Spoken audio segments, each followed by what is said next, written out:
पाकिस्तान तहरीक-ए-इंसाफ ने 21 सितंबर के जलसे के लिए लाहौर हाई कोर्ट से रजू कर लिया है। क्या पाकिस्तान तहरीक-ए-इंसाफ का लाहौर जलसा होगा या नहीं होगा? पंजाब हुकूमत ने इसके लिए क्या पॉलिसीज़ बनाई हैं, इस पर भी हम बात करेंगे आज के प्रोग्राम में। डिप्टी रजिस्ट्रार सुप्रीम कोर्ट को एक नोट लिखा गया है जिसमें इलेक्शन कमीशन ऑफ पाकिस्तान और मखसूस नशिस्तों का जो 8 जजेस का फैसला है उसका जो नोट आया है उसके ऊपर ब्रीफिंग मांगी गई है। ये क्या केस है और election commission of Pakistan Tehreek-e-Insaf को मखसूस नशिस्तें क्यों नहीं देना चाह रहा? मौलाना फजलुर रहमान साहब ने कहा कि ये जो आइनी तरमीम थी, जब इसका मुसव्वदा मांगा गया तो मुसव्वदा किसी के पास भी नहीं था।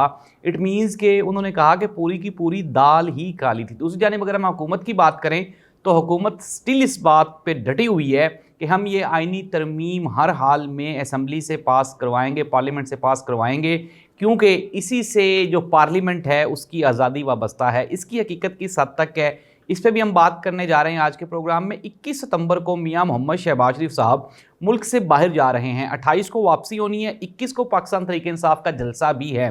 तो पाकिस्तान तहरीक-ए-इंसाफ का जलसा, वुकला मूवमेंट और मियां मोहम्मद शहबाज शरीफ साहब का बैरून मुल्क के दौरे, ये सारी वो खबरें हैं जिससे पाकिस्तान की सियासत का मुस्तकबिल जुड़ा हुआ है। ये सारी खबरें क्या हैं, इन पे हम बात करेंगे आज के प्रोग्राम में। सबसे पहले सबसे बड़ी खबर, और वो खबर ये है कि इम्तियाज़ शेख जो कि पाकिस्तान तहरीक-ए-इंसाफ के पंजाब में रिप्रेजेंटेटिव हैं, उन्होंने लाहौर हाई कोर्ट से एक मरतबा फिर 21 सितंबर के जलसे की इजाज़त मांगी है। और उन्होंने अपने तहरीरी नोट में ये लिखा कि हमने 9 अगस्त को भी इजाज़त मांगी थी और हाई कोर्ट ने हमें इजाज़त दी थी, लेकिन DCO लाहौर ने हमें परमिट नहीं किया। लिहाजा अब ये हमारा जमहूरी हक है कि हमें लाहौर मीनार पाकिस्तान में जलसा करने की इजाज़त दी जाए। उन्होंने कहा कि इससे पहले मौलाना फजलुर रहमान साहब भी मीनार पाकिस्तान में जलसा कर चुके हैं और लाहौर में दूसरी पॉलिटिकल एक्टिविटीज़ भी जारी हैं, चुनाचे हमें भी इजाज़त दी जाए ताकि हम अपना जमहूरी हक इस्तेमाल करते हुए लाहौर मीनार पाकिस्तान पे जलसा कर सकें। नाज़रीन, पाकिस्तान में सियासत को ज़ाहिर सी बात है कब्ज़ा माफिया ने जकड़ा हुआ है। अब अगर हम बात करें पंजाब की सियासत की तो छोड़ दें आप फॉर्म 45 और 47 की कहानी को, तो पंजाब में जो PTI के MPs हैं वर्सेस जो PMLN के MPs हैं, अप्रोक्सीमेटली तकरीबन करीब तादाद है दोनों की। और पाकिस्तान तहरीक-ए-इंसाफ पंजाब की सबसे बड़ी जमात है पाकिस्तान मुस्लिम लीग नून के बाद। अगर हम बात कर लें जो मौजूदा हमारी सूबाई असम्बली है अकॉर्डिंग टू दैट भी, लेकिन जो पंजाब हुकूमत है वो ये नहीं चाहती कि पाकिस्तान तहरीक-ए-इंसाफ को लाहौर जलसा करने की इजाज़त दी जाए। इसकी एक बड़ी वजह, इसका जो ट्रेलर था वो हमने इस्लामाबाद में देख लिया था, और इस्लामाबाद में जाहिर सी बात है, मैंने पहले भी कहा था कि वहाँ पे जो मोस्टली वहाँ पे जो ऑडियंस थी, जो पार्टिसिपेंट्स थे, वो KPK से आए थे। अब पंजाब की जो PTI की आदत है वो ये चाहती है कि अपनी पावर शो करे और उसके लिए उनको लाहौर में जलसा करना पड़ेगा।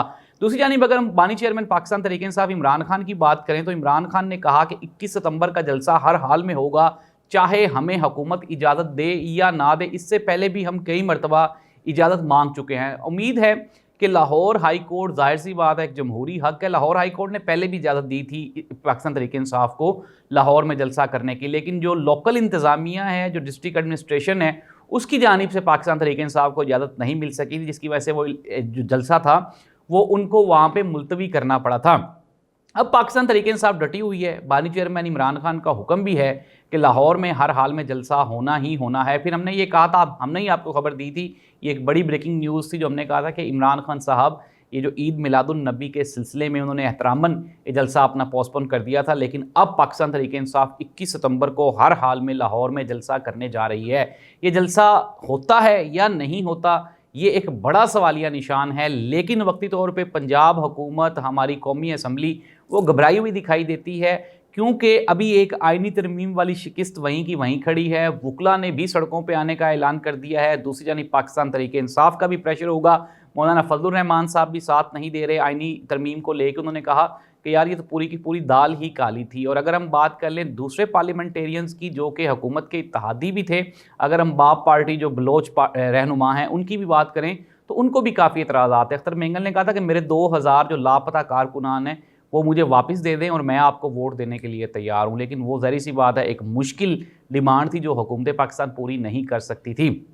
ये जो लापता अफराद हैं इसके बारे में भी एक अमेंडमेंट थी, और बलोचिस्तान की जो 61 सीट्स हैं उनको 81 करने की तजवीज़ दी गई थी इस वाली अमेंडमेंट में। अब जाहिर सी बात है ये एक सवालिया निशान है, 81 सीटें एक छोटे सूबे को देना ये एक बहुत मुश्किल काम है और पार्लियामेंट इससे कमज़ोर होगी, मजबूत नहीं होगी, क्योंकि बलूचिस्तान जहाँ पे आपको पता है कि उनके अगर हम उनकी आबादी के लिहाज से उनको जब सीट्स डिवाइड करते हैं तो 61 ऑलरेडी ये एक मेजर नंबर है। अब जो हुकूमती तरमीम करने की ये जो शिकें थीं उसमें कई कबाहतें थी जिसकी वजह से उस हुकूमत फ़िलहाल उसके ऊपर हुकूमत ने खामोशी इख्तियार की है और हुकूमत ने सेनेट का इजलास भी गैर मुअय्यना मुद्दत तक मुलतवी कर दिया है, कौमी असम्बली का भी नहीं। मियाँ शहबाज शरीफ साहब वो 21 सितंबर को पहले यूके के दौरे पे जा रहे हैं, लंदन जाएंगे, फिर उसके बाद यूएस जाएंगे और वहाँ पे अक़वाम मुत्तहिदा की जो सलामती कौंसिल है वहाँ पे खिताब भी करेंगे। मियाँ मोहम्मद शहबाज शरीफ साहब अक़वाम मुत्तहिदा की इजलास में शिरकत के अलावा जो हमारे जो दोस्त ममालिक हैं, जो दूसरे बड़े ममालिक हैं,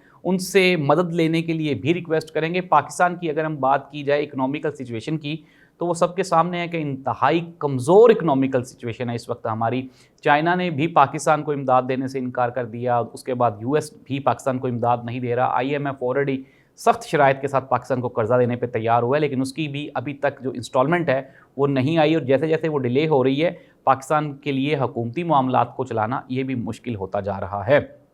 दूसरी जानिब अगर हम बात करें 8 जजेस के नोट की जो कि मखसूस नशिस्तों के मुतालिक था, उसके ऊपर भी इलेक्शन कमीशन ऑफ पाकिस्तान से वजाहत मांगी गई। इलेक्शन कमीशन ऑफ पाकिस्तान ने वजाहत तो दे दी, लेकिन वो इलेक्शन कमीशन ऑफ पाकिस्तान भी कहीं ना कहीं ये चाहता है कि पाकिस्तान तहरीक इंसाफ को ये मखसूस नशिस्तों वाला मामला डिले किया जाए।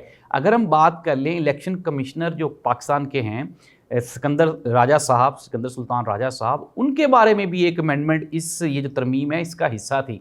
आप ये देखें कि वो तमाम बेनिफिशरीज़ कादी फ़ायज़ ईसा साहब हों या राजा सिकंदर सुल्तान साहब हों जो कि चीफ़ इलेक्शन कमिश्नर हैं, सबको इसमें अकोमोडेट करने की कोशिश की गई और यही वजह है कि मौलाना फजलुर रहमान, पाकिस्तान तहरीक इंसाफ और जो दूसरे बलोच रहनुमा हैं वो इस चीज़ पर डट गए और उन्होंने कहा कि हम इस आइनी तरमीम को नहीं होने देंगे क्योंकि ये अवाम की फ़लाह के लिए नहीं है। ये तो जो हमारी एक मखसूस तबका है, सियासी ग्रोह है जो कि काबज़ हो गया है पाकिस्तान की पार्लियामेंट पे, उसको रिलीफ देने के लिए और उसके इक़्तिदार को तूल देने के लिए। नाज़रीन, अब हम अगर कंक्लूड कर लें पूरे के पूरे प्रोग्राम को तो मुख्तसरन ये कि मैं आपको पहले भी बता चुका हूँ, बारहा बता चुका हूँ कि हुकूमत पाकिस्तान के लिए आने वाले 3 या 4 महीने ये इंतहाई मुश्किल होने जा रहे हैं। एक तो पाकिस्तान तहरीक इंसाफ 21 सितंबर को हर हाल में जलसा करने जा रही है लाहौर में, फिर उसके बाद सुप्रीम कोर्ट में बड़ी तब्दीली है और फिर उसके बाद जो अपोजिशन जमातें हैं, पहले पाकिस्तान तहरीक इंसाफ दूर थी पार्लियामेंट्री सियासत से, अब मौलाना फजलुर रहमान साहब के साथ बातचीत चल रही है, फिर महमूद अचकज़ई की सूरत में बलूचिस्तान के जो इलेक्टेबल्स हैं उनके साथ भी बातचीत चल रही है। इस तरह से आने वाले दिनों में हुकूमत के लिए मुश्किलात मज़ीद संगीन होने जा रही हैं और दूसरी जानिब सबसे बड़ा जो चैलेंज है वो है इकनॉमिकल क्राइसिस। उससे किस तरह से निकलेंगे, क्योंकि गुज़श्ता भी 1.5 साल में नहीं निकल पाए, अब भी 1 साल होने वाला है और ये क्राइसिस आहिस्ता आहिस्ता मज़ीद गहरा होता जा रहा है। अब अवाम के लिए क्या है? अवाम के लिए हुकूमत के पास कुछ भी नहीं है, ये मैं आपको बारहा बता चुका हूँ। अवाम एक साइड पे पड़ी हुई है और हुकूमत की तरजीहात और हैं। एक तो ये है कि अपने इक़्तिदार को आइंदा 5 साल के लिए कैसे तूल दिया जाए और फिर अपनी अपोजिशन जमातों को नाकाम कैसे किया जाए, कमज़ोर कैसे किया जाए, यही हुकूमती एजेंडा है। इसके अलावा हुकूमत की तरजीहात में अवाम कहीं पर भी दिखाई नहीं देती और अवाम की परेशानियाँ आहिस्ता आहिस्ता बढ़ती जा रही हैं, फ्रस्ट्रेशन बढ़ती जा रही है। वुकला के साथ साथ अवाम का निकलना भी अब ये लग रहा है कि अवाम कहीं ना कहीं निकल आएगी और फिर इस हुकूमत की छुट्टी होने वाली है।